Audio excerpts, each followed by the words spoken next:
We begin this noon with the funeral service for 8-year-old Thomas Valva. Police say the boy was left to die in a garage overnight in freezing temperatures. His father and father's girlfriend have been charged in his death.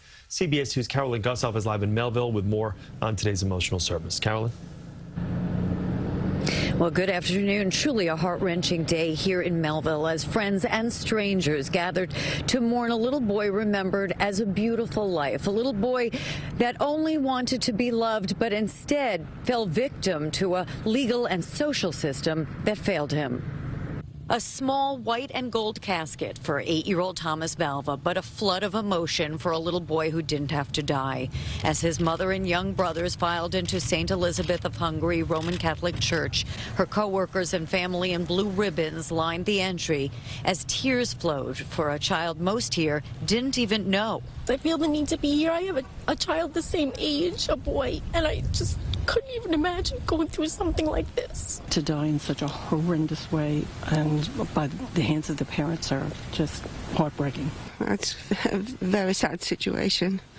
Everybody feels for that child. The autistic child forced to sleep in a frigid garage, froze to death. His father, NYPD officer Michael Valva, and his fiancée Angela Polina accused of murder. The tragedy sparking calls for a hard look at a system of protections that failed. This can't happen.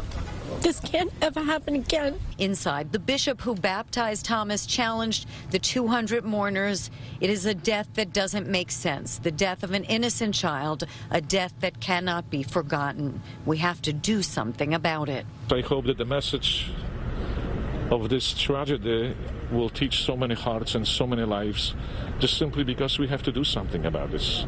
You know, another beautiful life was lost because of our human negligence. Thomas died despite a mountain of complaints and red flags from teachers, social workers, and his mother, who publicly chronicled allegations of abuse. Please continue praying for my family, for Tammy. But today, a time to unite and mourn. Funeral costs all donated. The eulogy calling for an examination of conscience for a little boy who the bishop said puts us all to shame.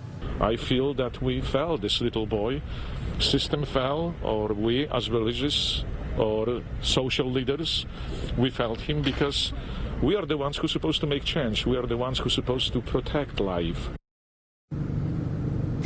Thomas is being laid to rest at this hour at St. Charles Cemetery in Farmingdale, a community outpouring today for a child who is no longer forgotten.